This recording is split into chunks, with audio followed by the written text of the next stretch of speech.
ભરતભાઈ આપણા chairman, dice પર બિરાજમાન સૌ સરપંચશ્રીઓ, ડેલિગેટશ્રીઓ, આગેવાનો, આપ સૌ પરિવારના સ્વજનો. મિત્રો, જગ્યા બહુ પવિત્ર જોરદાર છે કે માનનીય મુખ્યમંત્રી ભૂપેન્દ્રભાઈ પટેલ સાહેબે અત્યારે હાલ જ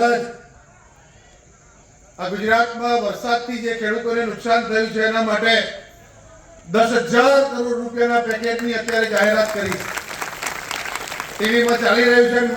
અહીંયા વક્તાઓ પણ આપણે વાત કરવાની છે, પણ તમે બધા બચી ગયા કારણ કે હું આખો પીરિયડ લેવાનો હતો, પણ હવે 10 જ મિનિટમાં પૂરું કરવાનું.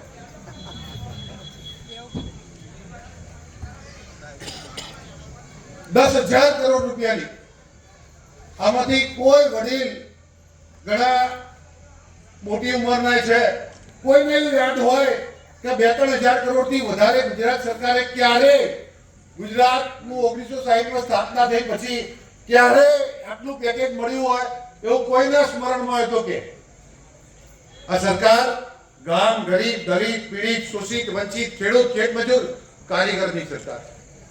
લોક ઉપયોગી અનેક નિર્ણયો ભૂતકાળમાં પણ સરકારોએ કર્યા છે, પણ જે લોકો ખેડૂતોની વાતો કરતા હતા, જે લોકો ગામડાની વાતો કરતા હતા, જે લોકો આજે ટીવી મીડિયામાં આવી અને સરકારને ખેડૂતોના મુદ્દે બદનામ કરે છે, એને આ 2 દિવસમાં માન્ય ભૂપેન્દ્રભાઈ પટેલ સાહેબની સરકારે તમાચો માર્યો છે.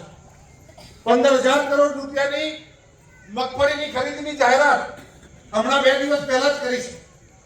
કેન્દ્ર સરકારે 70 મણ ખરીદવાની મંજૂરી આપી હતી. ભૂપેન્દ્રભાઈ પટેલ સાહેબની સરકારે 125 મણની મંજૂરી આપી છે. બાકીની ખર્ચો સરકાર કરશે.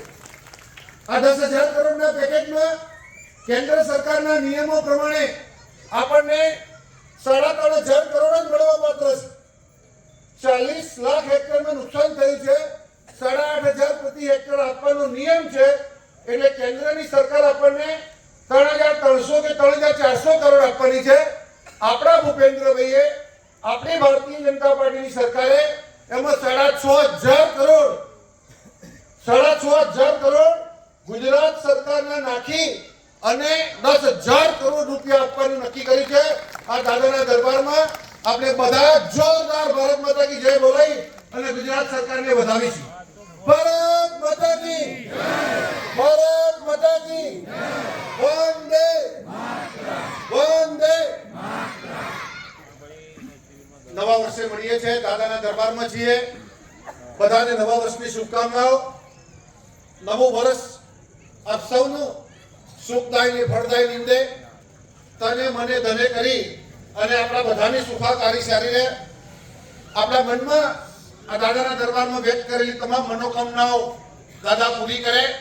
આવનારા દિવસમાં આ રાજકીય ક્ષેત્ર છે એટલે આજે થયો એવા અનેક લોકપ્રિય નિર્ણયોથી આપણા બધા ગરીબો, ખેડૂતો, ખેતમજૂરો, ગામડાના માણસની સુખાકારી જળવાઈ રહે એવું કામ થાય, એવું કામ કરવા માટે સરકારને શક્તિ આપે એવી પ્રાર્થના કરું છું.